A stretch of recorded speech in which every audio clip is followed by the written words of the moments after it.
हाँ दोस्तों, कैसे हैं आप। आज आइए हम एक बहुत ही महत्वपूर्ण बिंदु पर चर्चा करेंगे, पढ़ेंगे, समझेंगे। वो है विद्युत मोटर की रचना और उसकी कर्ण सिद्धांत क्या है, वो काम कैसे करता है। ये आपके हाई स्कूल में 10वीं के एग्जाम में 5 मार्क्स का क्वेश्चन ये रहता है, 5 नंबर का क्वेश्चन रहता है। और इसे देखेंगे, देख कर समझना और उसको बाहर करना, लर्न करना बहुत आसान होता है। आइए देखते हैं। तो सबसे पहले हम तो देखेंगे रचना। रचना में क्या है ये देखिए आप। रचना में सबसे अंदर की तरफ ये देख रहे हैं ना, ये है आर्मेचर कुंडली। क्या है? आर्मेचर कुंडली माने ये सुचालक तार की बनी हुई एक वक्र होता है, एक क्वाइल होती है, एक लूप होता है। ये आर्मेचर कुंडली है और इसके दोनों तरफ में 2 शक्तिशाली चुंबक है। ये है आपका नॉर्थ पोल और ये है आपका साउथ पोल। ठीक है, अब जरा देखें, नीचे आपका बना है इलेक्ट्रिक सर्किट, विद्युत परिपथ। इसमें यहां पर कुंजी है के या स्विच बोल सकते हैं। अभी ये परिपथ कैसा है? खुला हुआ है, माने विद्युत धारा प्रवाहित नहीं हो रही है। और इसमें विद्युत धारा के लिए जो ऊर्जा मिलेगी वह उसके लिए यहां पर बैटरी लगी हुई है। अब जैसे ही हम इसको यहां पर ऑन कर देंगे तो ये काम कैसे करेगा, बड़ा इंपॉर्टेंट है। और सिंपल देखिए काम ये कैसे करेगा। तो सबसे पहले जब ऑन करेंगे तो विद्युत धारा का प्रवाह यहां से धन की तरफ होता रहेगा। तो ये परिपथ में विद्युत धारा जाएगी, यहां से आएगी कहां? कुंडली में। अब कुंडली में आने के बाद देखना, ये दोनों जो चुंबक है ना, चुंबक के ध्रुव है ना, यहां पर चुंबकीय क्षेत्र का निर्माण होगा। और चुंबकीय क्षेत्र का निर्माण होगा तो क्या होगा? चुंबकीय बल रेखाएं उत्तरी ध्रुव से निकल करके दक्षिणी ध्रुव की तरफ जाती जाएंगी। ये आपने चुंबकीय बल रेखाओं की परिभाषा में, ये गुणधर्म में पढ़ा था कि चुंबकीय बल रेखाएं जो होती हैं उत्तरी ध्रुव से निकल करके दक्षिणी ध्रुव की तरफ जाती हैं। अब यहां पर देखिए, तो माने चुंबकीय क्षेत्र की जो दिशा है वह नॉर्थ पोल से साउथ पोल की तरफ है, इतना ध्यान रखना। अब इसके बाद कौन सा काम होता? आपने एक देखा था फ्लेमिंग के बाएं हाथ का नियम। फ्लेमिंग के बाएं हाथ का नियम, फ्लेमिंग का बाएं हाथ नियम क्या आप जान लीजिए। अगर हम अपने बाएं हाथ की अंगूठा, तर्जनी और मध्यमा को इस प्रकार रखें तो तीनों एक दूसरे के लंबवत हों, तीनों एक दूसरे के परपेंडिकुलर हों, तो जो आपका अंगूठा है ना, यह विद्युत बल की दिशा दर्शाएगा, माने विद्युत बल इस दिशा में लग रहा है। और जो आपकी ये फर्स्ट फिंगर है, इसे इंडेक्स फिंगर बोलते हैं, 4 फिंगर बोलते हैं, तर्जनी बोलते हैं, ये आपको चुंबकीय क्षेत्र की दिशा को दर्शाती है सामने की तरफ। ठीक है, और जो ये आपकी मध्यमा है, मध्यमा में आप जरा ध्यान देना, ये आपके विद्युत धारा की दिशा दर्शाती है। लेकिन अब जरा प्रॉब्लम है, मैंने क्या बोला, तीनों अंगुलियां एक दूसरे के परपेंडिकुलर हैं, तो ये परपेंडिकुलर लंबवत हो गई, ये भी लंबवत, लेकिन ये अंगुली नीचे है। अगर मैं ज्यादा नीचे करूंगा ना तो ये नीचे हो जाएगी, बाद में फिर काम की नहीं रह जाएगी, इसलिए आप मान लेना नीचे इसके लंबवत है। अब इसमें क्या होता है, यहां पर फ्लेमिंग के बाएं हाथ का नियम लगता है। अब बाएं हाथ नियम क्या है? अगर मैं ऐसे कर दूं तो ये जो है दिशा, ये बल की दिशा है, किधर? ऊपर की तरफ।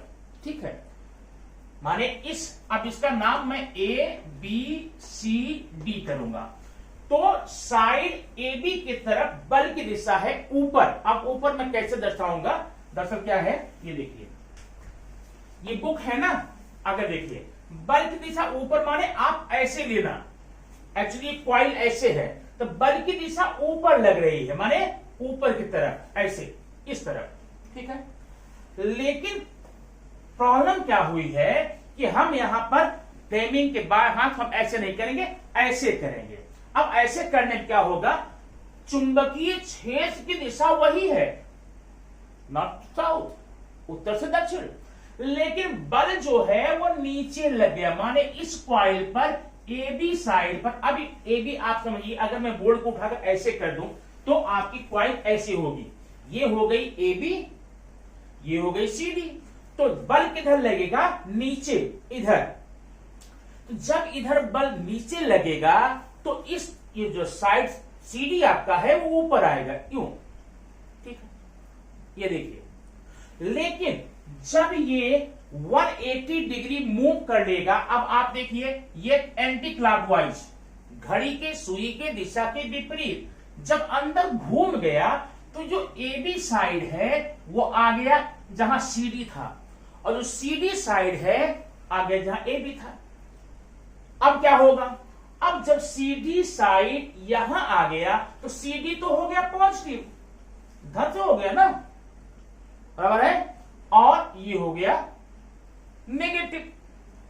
लेकिन ऐसा संभव तब होगा पूरा का पूरा परिपथ ही घूम जाएगा। जब ये देखो जुड़ा हुआ है, ऐसे जुड़ा है ना, जब ये घुमाएंगे पूरा परिपथ ही घूम जाएगा, पूरा सर्किट घूम जाएगा। पूरा सर्किट घूम जाएगा, ये प्लस वाला आपका यहां आ जाएगा, माइनस वाला यहां आ जाएगा, तो फिर क्या होगा? प्लस की तरफ लगेगी कौन दिशा? नीचे, ऐसे हो जाएगा। मतलब अगर हम यू चलाते रहे तो ये 180 डिग्री मूवमेंट करने के बाद में फिर बल की दिशा बदल जाएगी। क्यों? क्योंकि यही चेंज हो रहा है, पूरा परिपथ ये जुड़ा हुआ है, ज्वाइंट है, पूरा परिपथ घूम जाएगा। इस प्रकार से आपका ये विद्युत मोटर है 180 डिग्री लेफ्ट तरफ जाएगी तो 180 राइट, तो मान आधे चक्कर। अब मान लीजिए आपके घर में जो फैन लगा हुआ है, आधे चक्कर क्लॉकवाइज, आधे एंटी क्लॉकवाइज, तो क्या करेंगे? वो फैन आपके किस काम का है? अरे निकाल के फेंक ना फैन को, वो कोई काम ही नहीं कर रहा ना। फैन तो आपको हवा तब देता है जब पूरा एक ही दिशा में घूमता है। लेकिन इस मोटर ने हमें क्या बताया कि भाई जो भी लगा देंगे, यहां से जो भी चीज देखिए जोड़ देंगे, पंखा जोड़ दिए, जो भी चीज जोड़ेंगे, ये है करंट, धुरी है, धुरी में पंखा जुड़ा हुआ, ये पंखा आधा फेरा जाएगा एंटी क्लॉकवाइज, आधे फेरे क्लॉकवाइज, आधा आगे आधा पीछे, तो आपका कोई काम होगा नहीं। अब हमें करना क्या चाहिए कि जो एंटी माने आधे आधे फेरे चल रहा है ये पूरा चलने लगे, उसके लिए हमें इसमें कुछ बदलाव करने पड़ेंगे। बदलाव ये करने पड़ेंगे, अभी देखिए यहां पर हमने जोड़ दिया, यहां पर देखिए, यहां पर ये ऐसा, इसको बोलते हैं दिक् परिवर्तक, दिशा का परिवर्तक। ये छल्ला है, थोड़ा देखिए पूरा एक गोले में है, थोड़ा यहां पर ना जुड़ा नहीं है, यहां जुड़ा नहीं है, ये छल्ला है। अब ये घूमेगा। अब प्रॉब्लम ये हो गई कि अगर पूरा घुमा ही दें, इसको पूरा घुमा दें, तब तो ये मोटर कैसे हो जाएगी? जो तार देख रहे हैं ना, अब पूरा घुमा रहे, तार लगे घूमने, आपस में उलझ जाएगी, तार तो टूट जाएगा। अब क्या होगा? अब तो और नहीं चलेगा। ठीक है, चलिएगा। दिशा परिवर्तक से हमारा काम नहीं हुआ। अब उसके बाद क्या करेंगे? यहां लगा दे एक कार्बन की ब्रश। ये क्या है? कार्बन की ब्रश है, ये कार्बन की ब्रश है। अब ध्यान देना, ये ब्रश जो है, जो ब्रशेस हैं B1 B2 तक बोलेंगे, ये इस तार से, सुचालक तार से तो ज्वाइंट है, लेकिन ये जो आप रिंग देख रहे हैं ना, इससे ज्वाइंट नहीं है, इस पे ऊपर से घिसटती रहेगी, रगड़ खाती रहेगी। अब ध्यान देना, जब विद्युत धारा प्रवाहित हुई, फिर से आ जाना, विद्युत धारा प्रवाहित हुई, मैग्नेटिक फील्ड बना, और फ्लेमिंग के बाएं हाथ के नियमानुसार इस पर AB साइड पर बल किधर लगेगा? नीचे, डाउनवर्ड। तो जब नीचे लगेगा तो इस पर ऊपर आएगा, तो ये पूरा आधा चक्कर लेगा 180 में। अब ये AB आ गया यहां CD जगह पर, ध्यान देना। अब ये बता रहा हूं, देखो, एक माने आधा चक्कर खाने के बाद, आधा चक्कर करने के बाद में ये BA यहां हो गया और आपका CD यहां हो गया। अब फिर ध्यान देना, जैसे ही CD इस तरफ आया तो क्या बन गया? पॉजिटिव बन गया ना, धन बन गया, और ये क्या बन गया? नेगेटिव बन गया। तो फिर वही प्रक्रिया पूरी हुई। कौन सा? AB पर फिर नीचे की तरफ बल लगेगा, सॉरी CD पर फिर से नीचे की तरफ फोर्स लगेगा, AB पर ऊपर पर, फिर ऐसे आएगा। ये बार बार ये जो है AB CD जगह पर, CD AB की जगह पर। लेकिन ध्यान देना, अब ऐसा मत बोलना कि AB पॉजिटिव है CD नेगेटिव है। जो इस साइड में आएगा वो हमेशा पॉजिटिव रहेगा, जो इस साइड में आएगा हमेशा वो नेगेटिव रहेगा। पॉजिटिव की तरफ जो आएगा उस पर कहां लगेगा बल? नीचे की तरफ। इस प्रकार से ये पूरा अब घूमने लगेगा, एक ही दिशा में घूमेगा भी। ठीक है, अब उसमें ये ब्रश क्या काम करेगा? देखिए, ये कार्बन की ब्रश है, ये पूरा घूमेगा, ये पूरा जब ये आपका यहां आया इससे टच हो जाएगा। अब देखिए ये पूरा समझ एक गोला ही है, एक रिंग है, बस थोड़ा सा यहां पर अंतर किया गया ताकि ज्वाइंट ना हो। तो ये बार बार दिशा परिवर्तक घूमते रहेंगे। जब अभी देखो यहां पर प्लस है, इस पर नीचे बल लग रहा है और ये माइनस ऊपर बल लग रहा है। जब आधे फेरे के बाद में ये यहां आ जाएगा, ये वाला यहां आ जाएगा, इस पर नीचे बल लगेगा और इस पर ऊपर लगेगा। इस प्रकार से पूरी प्रक्रिया में पंखा, आपका ड्रिल मशीन, मोटर एक ही तरफ एक दिशा में चलते रहते हैं। आपको बढ़िया सी हवा मिलती है। नहीं, बढ़िया हवा क्यों मिली है? आपने जब ये दिशा परिवर्तक लगा दिया है और कार्बन की ब्रश लगा दिया है।